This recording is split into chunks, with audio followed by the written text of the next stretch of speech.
director and founder of the California Cannabis Tourism Association. The California Cannabis Tourism Association was founded in 2017, and the idea was that cannabis tourism really needed to have a unified voice and have healthy discussion around how this is going to evolve in California as we really kind of lead the globe. A lot of people are watching California with the adult use landscape and kind of looking at what the next evolution of cannabis tourism is. So the pillars of the California Cannabis Tourism Association is education, networking, and advocacy.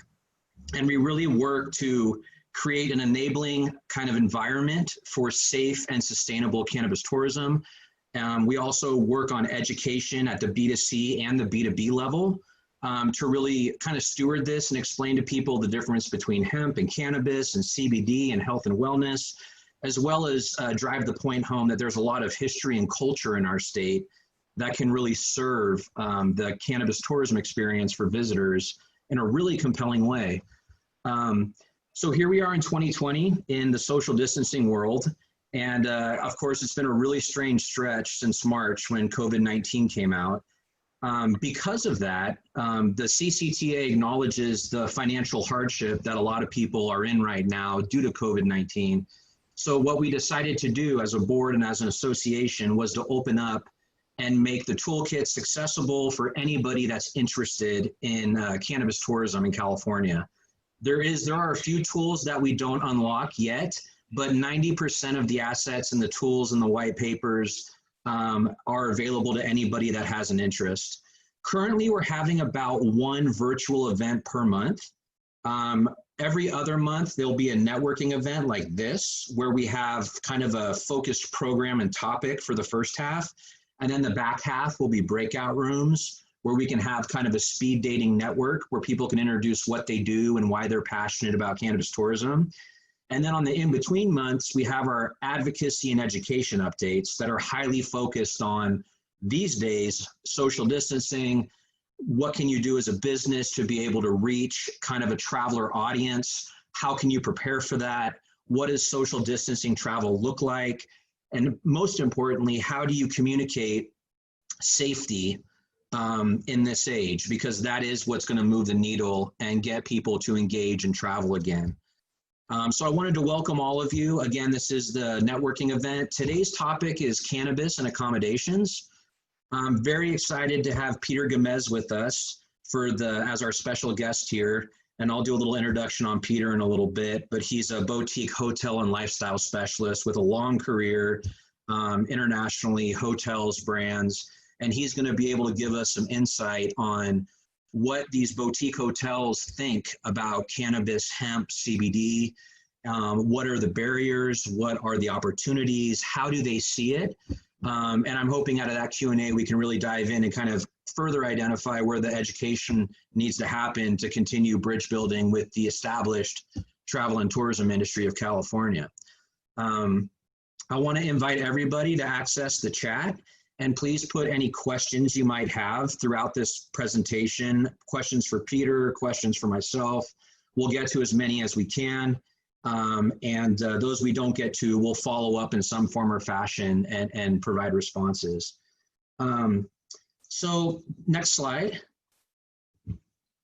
So right before we jump into hotels and cannabis, I want to pause here for a moment. The CCTA has compiled a white paper that really speaks to the cannabis role in recovery.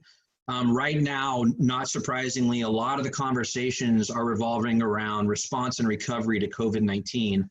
Up until this week, it was really trending, the traveler sentiment, all the different data was pointing to rebound. Now that we're seeing some hotspots pop up again, there's been a little bit of shifting, unfortunately, in the opposite direction. And this is going to be part of the game of travel and cannabis tourism for the next probably 6 to 12 months. And there is an unpredictability factor. Now, it's important to recognize, though, that cannabis does have a role, even now. And these are 3 of the different topics that we like to present to communicate to our members, to the attendees of this seminar, and to the travel and tourism industry at large, from hotels to destinations, to rental car companies, to airlines, anybody, tour companies. that, cannabis has a role in this rebound and recovery. Cannabis is in its third year now of adult use legalization in California. And it's the one asset that hasn't really been properly marketed to the identified cannabis traveler segment audience. There is a cannabis traveler audience that has been identified, and there is a profile for that. They are active travelers.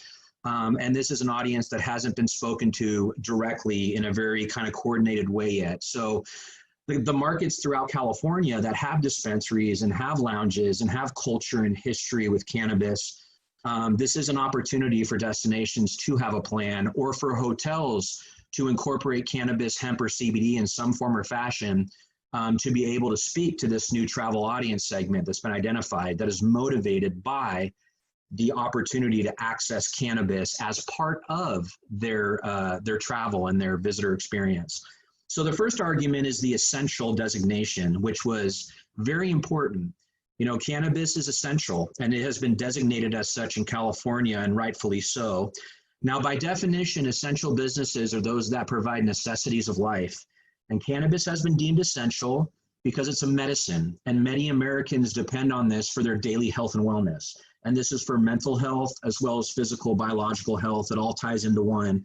But cannabis has proven itself semi-recession proof, and it has that essential designation.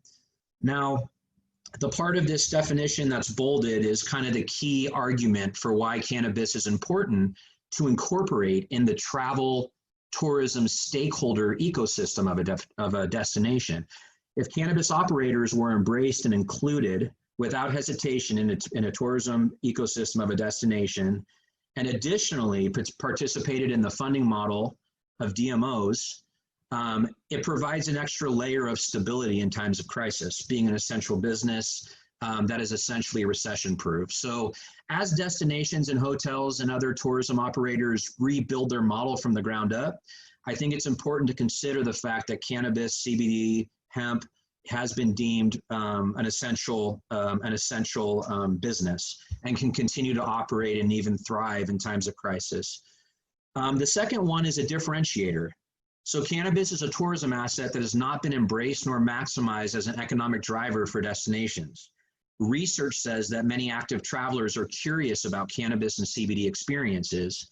And in a COVID-19 social distancing travel environment where drive visitation strategy is paramount for recovery, cannabis is uniquely positioned in California to present a new and exciting experience. A lot of people are very curious about cannabis and the health and wellness component. They want to visit a dispensary. They want to get educated. They need to be invited in a compelling way, in a coordinated way that communicates safety. And also just cannabis is a new and curious niche. There's this element of surprise and delight.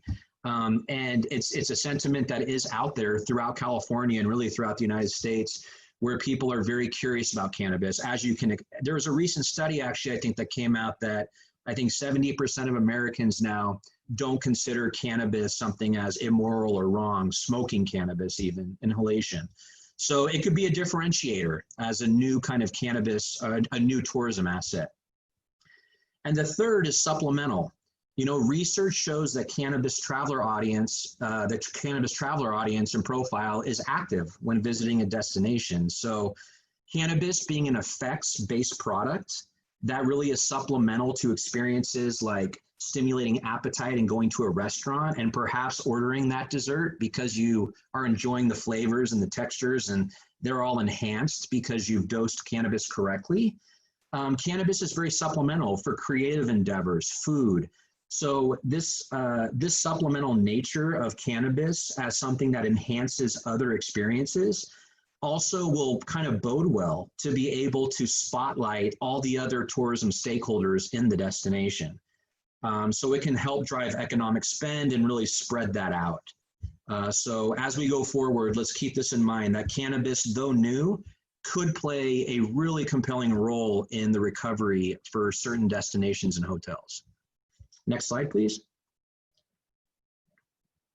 Okay, wonderful. So this next slide is about a recent article that came out where they did a study looking at Colorado and Washington. And basically what they found is that cannabis legalization coincided with a significant influx of tourists and a rise in hotel revenue. And this slide is really kind of to tee up the next section going into the Q&A here with Peter Gomez. So let's look at this bullet point by bullet point here. Legalization, so legalization being announced in Colorado is associated with an increase of nearly 51,000 hotel rooms rented per month. In Colorado, once the legal sales, the commercial sales were permitted and began, there was an increase of almost 120,000 room rentals per month.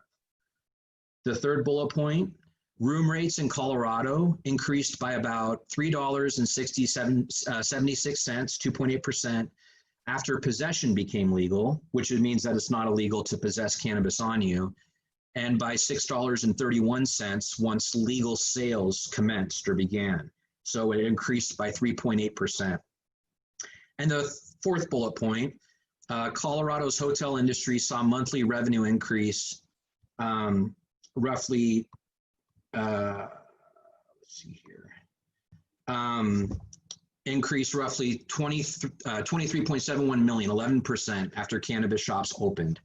So all the information together, basically looking at Colorado and Washington, as adult use cannabis legalization is announced, and then it opens up for sales, this is an opportunity to capture this audience and make a first impression. A lot of destinations understandably aren't ready because it's brand new. And I mean, Lord knows in today's environment, it makes it even more complex. But as far as the data shows, there is an opportunity here to speak to that cannabis motivated traveler. And it reaches across generations, and it's something that's a very compelling new audience to be looking at. So with that, let's go to the next slide. All right, I'd like to welcome now our special guest today, Peter Gomez. Peter is the founder and owner of Hunter Hospitality Consultants. Peter is a leading boutique lifestyle specialist and has launched over 46 hotels and developed 5 brands in 8 countries. He specializes in strategic partnerships, luxury leisure sales, destination marketing and product launches. And he is an active board member of San Francisco Travel and has also served as the board chairman for San Francisco Travel. So with that, welcome, Peter. Thank you, Brian. Happy to be here. Thanks for joining us, sir. Appreciate it. So I first want to ask you, what got you into hospitality originally, and where does your passion come from for it? Well, I guess everything is rooted. I'm a native San Franciscan, so I want to start off by saying that. And growing up in a city that depends on tourism or the hospitality industry, it was very easy as I did my education, graduated even from San Francisco State, that it was almost a low-hanging fruit, I would say, as an industry that attracted me. I also was very fascinated with international relations, international business, and it seemed to be a great marriage. I kind of fell into it, to be honest with you. I was wanting to be a radio and television broadcaster. I must have been so bad that I got in the hotel industry. But I started there, and then that's where my passion started with the boutique hotels. I started working with an iconic gentleman by the name of Bill Kimpton, was my first hotel job. And then with Chip Conley, really as his first vice president of sales and marketing, and growing a small boutique company to national acclaim was a lot of fun, and started in the Tenderloin in San Francisco with the Phoenix Hotel, catering to rock and roll bands, to taking the company to have iconic hotels like the Vitale at the Embarcadero in the luxury set. So that was a fully loaded question I gave you, but that's how I kind of fell into it. Wonderful. Thanks for that. You know, I spent a lot of time in San Francisco and lived here full time for years. And it's just such an interesting, especially with the cannabis component, because the Haight-Ashbury is obviously right down the street, and it's got this whole legacy with the hippies and the summer of love and cannabis at the center of it all, including other psychedelics. So San Francisco, we're going to get to this, but just to kind of preface, I am going to ask you about cannabis has already had a place here when it comes to tourism in the Haight-Ashbury. Oh, absolutely. Yeah, and it's exciting to see what San Francisco has in mind for the future. Before we get there, though, this first question, I want to address kind of the devastation of COVID-19. I mean, it's really kind of historic times for the tourism and travel industry. Boutique hotels included have been impacted. And I wanted to ask you what your take on it is, what you're seeing in the market now, and what trends do you think are going to be emerging, and how is this going to change the boutique hotel and lifestyle niche or other, the tourism in general? Sure. Well, let me start off by saying it's definitely the most devastating crisis to hit our industry in general. I mean, if you were to compare how it's impacted us, it's even 9 to 10 times worse than 9/11. We didn't predict this to be as bad, but it's a reality. I tell a lot of my colleagues, and as I see people that are joining our call come from the tour business and hospitality, we really have to have a true love for this industry now to continue with it. But I have so much faith, and it's a type of industry that I know will bounce back. It just isn't going to bounce back of what the first numbers predicted it to be, thinking that it can be resolved in the third or fourth quarter of the year. It really does depend to where you lie in the United States right now. As you can see, hotspots are coming up. And Brian, you even mentioned it at the start of our call. There's going to be even some further delays for normalcy in the hotel industry. Studies show that it's going to be the leisure market coming first. Corporate business travel will be a little bit delayed as people are not have that comfort level yet. And then finally groups and conventions, because there's simply just restrictions on the amount of people that can meet at the hospitality spaces or entertainment spaces. So that's definitely what's going on. Will we recover? Absolutely. I think the question we have to ask ourselves now is, if I'm a hotelier, or even if I'm someone that wants to partner with a hotel, what is that market that I should partner with the hotel with? Obviously, it's not going to be our European brothers and sisters coming in, which is such a great market for, and I'm talking Northern California or California in general. Those international markets are going to be delayed as well, purely because of what's going on with COVID. So as a business owner, I would say stay local. A friend of mine started laughing because they go, Pete, how many times do you have to talk about the drive market? Because for years I was like, okay, guys, let's focus on the UK and let's get that New York market here. Now it's a 2-hour drive from wherever you're at within the state of California. Is a safe bet that once your hotels are opening or your business are opening, that's where we should focus on.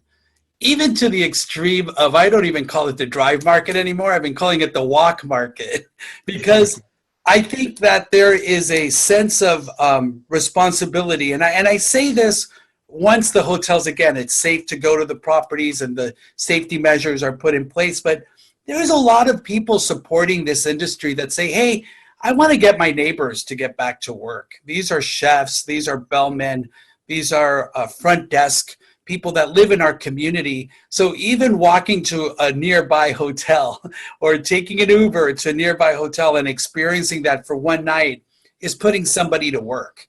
And so I want us to look at within California for the next year, year and a half, as a great opportunity for business as well. What are some things that hotels, what are you seeing in hotels as far as pivots and then marketing those pivots to grab consumer confidence and visitor confidence? Just a couple programs, if you don't mind, of kind of how hotels are adapting to be able to give that safety message to people to travel and come stay. Well, and you kind of hit on it. The biggest pivot is safety first, right? Giving a guest a sense of security that when they stay at their property, that they're meeting the safety and cleanliness laws of their community that's been laid out by the health department. You can relay that in a way that also doesn't seem so medical. So I do want to share some fun experiences, are seeing some of these properties' true personalities come out as they explain the safety measures. And for those folks that, and I'm dating myself, but that would fly on Virgin America Airlines, as compared to maybe a traditional airline. I equate it to the safety measure when you're on a plane, and Virgin America came up with this fun video, and still it informed you what you needed to do, but it showed their personality.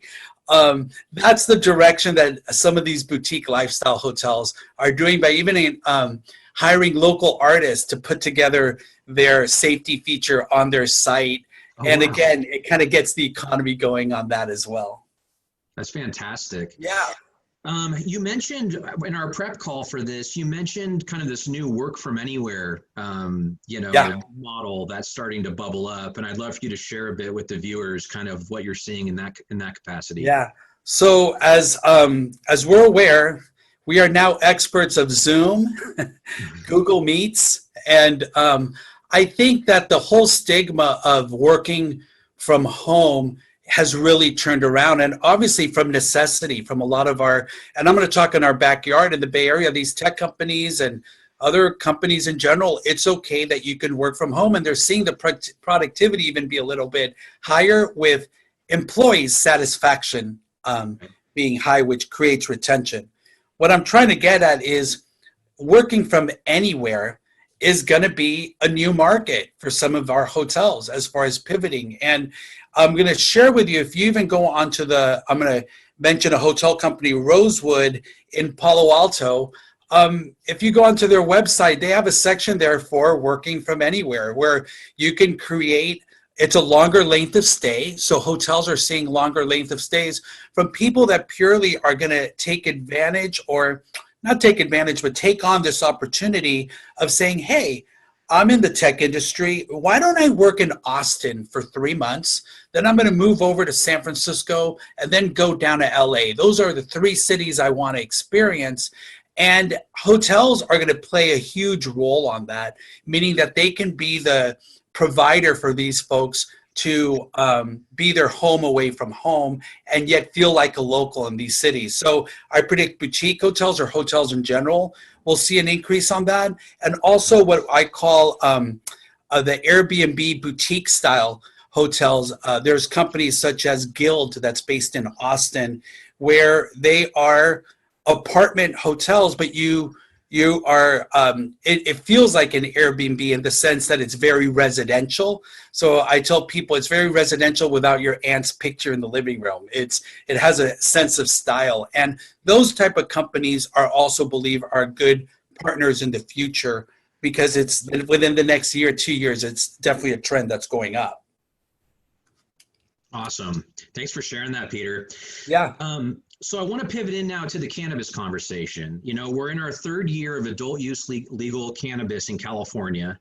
And I'd love to just start off here by listening to kind of what has the journey been from the day that cannabis got legal sales, it got legalized, legal sales started, to now. And, I've watched it from my vantage point, being kind of an advocate and educator of cannabis tourism. I'd love to hear you kind of recap the growth and the conversation. Has it shifted? And what were the barriers, and how has it become more normalized in the last 2.5 to 3 years? Sure. How far away are we from it being more widely adopted? Okay. Yeah. Well, those are a lot of questions you threw at me, Brian. Yeah. So let's start up as far as, I think it's going to be in constant evolvement. So I want to start off that topic, that it's only going to be of wider acceptance the more we educate. And I'm going to stress educate, and then educate. And what I mean by that is, yeah, when it first got legalized, there were some hotel partners or people that I was advising that actually had a negative stigma to it. They thought, oh, that's not really where we want to go. Or is that, and as time goes by and we continue to educate, and you're doing such a great job in sharing data, and that's a responsibility as all association members, is share this data. I mean, there's a demand there. And then you start looking at the demographics and start seeing who are the ones that really are looking at this industry with hotel partnering with them. It starts becoming a brand new market segment for a hotel.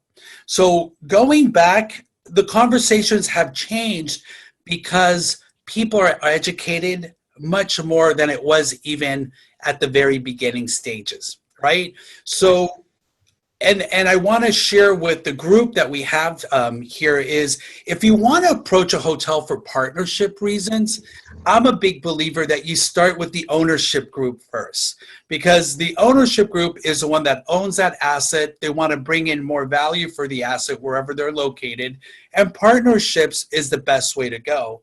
But educating them about this industry and the pluses to it is going to be critical. And then the second phase that you would want to work with is with a property direct, with the general manager and the director of sales and marketing of that hotel. And then the third prong is going to be your destination that you're going to be partnering in. So I'm a big fan, obviously, of San Francisco Travel. So even within the San Francisco Travel Organization, finding experts within that group that you can partner with or that are eager to learn more about it is a great way. But if you're up in Sonoma, if you're in Napa, they have great, the traditional way of calling it is Convention and Visitors Bureau, but really they're the travel destination representative that promotes that destination. That's the third person that you would want to kind of connect with. So ownership group, the actual hotel, and then the destination, the trifecta I call it. And getting those three in alignment with what your vision is a great way to start for partnering with hotels. Any tips or tricks for the people attending on how to reach the ownership group? Is there a platform or a conference or direct? That's a great point that you mentioned. I would just actually go directly first to the hotel, the general manager, or the director of sales and marketing. A lot of times in the hotels, the director of sales and marketing are the ones that are responsible for writing the business plan and what markets they're going to be pursuing. And again, I think that what we position our cannabis business partners is, this is a new sense of revenue for your hotel. And it's not just about, where's the closest place that can provide me with that, which there are some educational tools for that, but there's the whole tourism of how does an industry work up in the county, right? Or there's the culinary component, which, how do you pair up your chef and provide different programming around culinary? And finally, health and wellness. As you know, there's so much product out there within the health and wellness work. How do you incorporate it even with some of your spa treatments that you're providing if you have a spa? So as you can tell, there's a lot of different ways that you can plug in with this partner that doesn't necessarily need to be where is the closest provider for me to have that for our guests, but how do we incorporate that in the guest experience? Great. Yeah, and you mentioned incremental revenue. And also, I often when I'm educating, I also point out that by having a cannabis plan, you're going to mitigate risk. Sure. That's completely exponential and unknown currently, and not necessary to be there, because you do have compliant, great operators, most of these municipalities throughout the state. It's time for a partnership in the sake of safety for your guests, as well as having insight on property, traffic on your property. And just being able to serve in a hospitality kind of capacity. And I agree with you, Brian. And as these our members here pair up maybe with a hospitality company or a hotel, the members can serve as part of that education for the employees on the property level as well. Again, it's planning, right? We don't go and as a hotel, we don't open a hotel in Napa without a game plan. A developer doesn't do that. So you have to start including, how am I of value to this hotel so I can be that market that is that incremental revenue and shows value in both ways in the partnership. Both ways. That's really important, because I also, there's a lot of cannabis operators and retailers and tour companies, lounges throughout the state. There's, cannabis and cuisine, like you said, spa treatments. There's also some work that has to be done on the cannabis side to really offer an experience above and beyond a transaction, especially for retail and lounge. And the evolution is going to be exciting to watch. But I think that collaboration where you can kind of co-innovate and co-create together, so it reflects on the brand of the destination and you fit into the ecosystem, is really where, I'm hoping to kind of see cannabis tourism continue to evolve. That's great, Brian. And as we fit into the ecosystem, I think the first phase of that ecosystem, besides the partnership and obviously the revenues that gains, we're here to do business, is that educational component. I keep stressing that because that is of huge value in order to keep growing the industry. Great. So to recap, Peter is really communicating about the importance of education for B2B. Also the wellness component, the incremental revenue opportunities, risk mitigation, and then reaching out either directly to ownership or the GM hotel directly, and then the destination, and kind of working to really kind of evolve into a tour to serve the visitors to the destination. Hey, Peter, I want to jump into this last question. Yes. The CCTA has been kind of looking at how can we support the normalization, of course, and the safe, sustainable development of cannabis tourism in California. And there's been lively discussion around the creation of a cannabis hospitality license, which would essentially empower hotels and businesses to have some kind of cannabis component, whether it's a spa treatment that actually goes above just CBD, where it's THC infused massage, or perhaps a morning juice that has a cannabis leaf in it, or even a consumption area that's fulfilled by a cannabis retailer, a delivery service or something, but people can sit and drink a cannabis beverage that's microdosed, right? So it's in a more controlled way for a visitor, where they're not going to have that negative experience of having a 20 milligram edible and spending 2 days in their hotel room trying to shake it off. Sure. So basically it's a license that would accommodate the visitor profile and would empower kind of this this normalization aspect of putting cannabis and hemp and CBD in hotels, with this license being a way to even differentiate more for people that are ready to kind of raise their hand and be part of that. I'd love to hear your feedback on that concept. Well, we hit on a couple basic things that we're experiencing right now, post-COVID or during this time period. What's important is safety, right? We spoke about safety. So a guest perception would look at that if this property had that license, or if it was a process that they went through. It's a safety feature for themselves as well. I mean, I think it's interesting because we hit on safety, we hit on education, right? Because the property should go through then what I'm assuming you're thinking of, a process that they're going to go through kind of to get accredited to be able to provide this. I think that that is an opportunity that can be looked at, and kind of puts the seal of approval, I believe, from the consumer and then also from the operator. For many years, this is the industry I've been in, and we get rated from 4-star mobile ratings to AAA, and to our restaurants, culinary wise, get rated. This would just be, it's not really a rating system, but it definitely, the licensing would provide that sense of security that there has been processes put in place in order to provide safety for all parties. Great.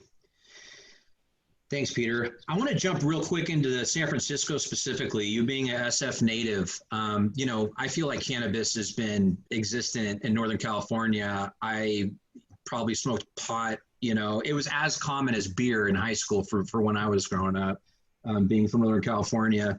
I'd like to get your kind of perspective on the role of cannabis and tourism in San Francisco prior to legalization of cannabis, and kind of how you see San Francisco existing with cannabis tourism in the future. What would you like to see for the city of San Francisco? Well, I mean, I would like to see, not only for San Francisco, and even selfishly Northern California, I think has a great opportunity as compared to anywhere else in the world, that we can be the leaders of it. Leaders in let me define leaders, or our role in San Francisco can be as the whole education and component of it. And what I mean by educating isn't educating owners on your liability for your property. Is educating and utilizing it as a tour component is interesting. And what I like about that is, as going to Fisherman's Wharf or Alcatraz, having some sort of tour component around cannabis would be fascinating because you're attracting different types of people. At the end of the day, selfishly, a hotelier wants to extend their stay, right? We want you to stay longer than the average 2-night stay.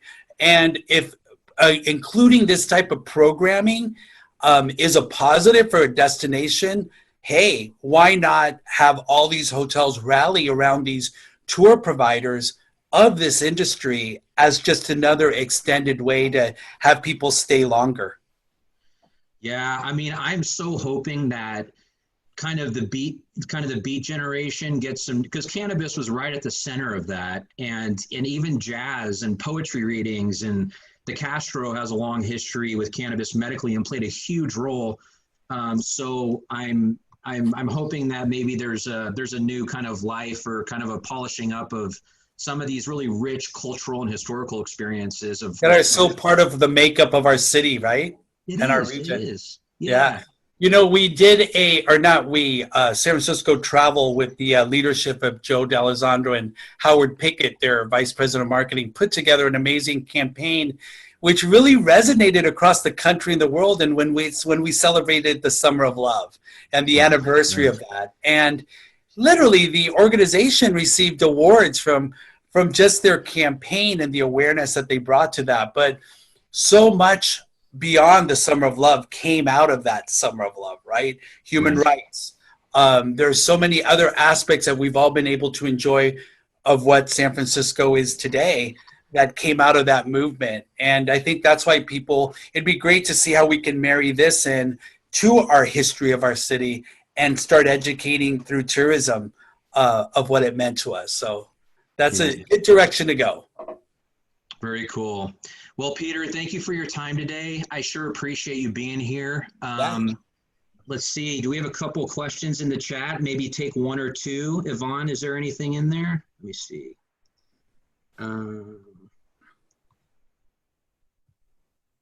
I'll tell you what, I am technologically challenged at the moment, but I will check the questions at a later time and circle back with you, Peter, and we'll get. And any direct questions that folks have for me, please feel free to, through you, email that, and we'll get that to them as soon as possible. All right, Peter. Thanks so much, sir. Appreciate you being here. All right. So moving on, and then we'll get into the networking phase. A quick kind of education about cannabis-related opportunities for hotels.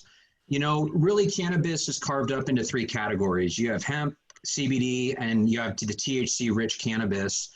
And, you know, this is kind of the little educational component to really tee up the networking session so we could really get creative and communicate about how we see hotels and cannabis cross-pollinating and kind of integrating with each other. The first category at the top, hemp, you know, is really tied into sustainability. Even for the most conservative hotels, you know, cannabis and the cannabis leaf and cannabis culture is a pop culture trend. And this having a postcard like the one that's the colorful pot leaves there, everything like a postcard or even a hemp bathrobe, or just a prepared concierge to be able to direct guests in the right direction without having any products at all on site, whether they're hemp-derived CBD or cannabis CBD or cannabis products. There's an opportunity to really speak to the pop culture trend that is cannabis, and California is continually becoming more and more known for producing the finest cannabis in the world, a lot of it, world-class cannabis. So it's going to continue to be a draw, and there's an opportunity there to capture incremental revenue with products that are not ingestible or applicable topically, that are more just kind of novelty products that speak to the pop culture trend. The next category here that we put together is CBD, which is really wellness focused and non-psychoactive. So this is anything from a topical CBD infused massage, or having some products in your lobby shop that are, you know, some kind of face serum or other kind of CBD products. CBD, if you look at the CBD data, which we provided on our last virtual seminar, it's astronomical, the growth, and it continues to really, the trajectory is pretty just mind-blowing, to say the least. So this is something that's continually interesting, and it's another way to grab incremental revenue. And of course, there's breakout sessions for groups and those kind of things like CBD drinkables or a pop-up spa. So basically, there are ways to integrate cannabis into your hotel without it being clouds of smoke and high THC. It's a very new conversation that we have now. And back to Peter's point, a lot of it is about education to really understand the A to Z of all the different ways that cannabis could manifest, including tours, cultural, historical sites, cannabis postcards, cannabis art, jewelry, those kind of things. And then the third is the cannabis, which typically is associated with the THC-rich, over 0.3 THC percentage products. And that is another one, having the right partners, knowing where to drive your guests to as far as a compliant, licensed, all the products are tested for safety. Who are your cannabis partners and what information is your concierge able to provide so your guest has a normalized experience and they feel safe and they feel like your concierge is prepared to be able to direct them in the right way for what they want to do on vacation while they're there. So with that, if we could go to the next slide, here's an example of 6 of our members real quick, talking about concierge integrations and having products at concierge. Here are 6 of the members of the California Cannabis Tourism Association who are spread out throughout the state. We have the Mendocino Experience, Green Guide Tours based in San Francisco, the Sonoma County Experience, Emerald Farm Tours, who's now doing tours up to Humboldt in collaboration, and then of course Med Tours LA. All of these are fantastic operators. Also part of the California Cannabis Tourism Association is we have a code of conduct that all of our members sign to make sure that they're educating and they're compliant and they're making sure that everybody's safe. So these members of our association here, we'd like to recommend and hopefully you can open up discussions with them if you are a destination or a hotelier that's on this presentation. Next slide. Great. So with that, we're going to go ahead and transition. It's 5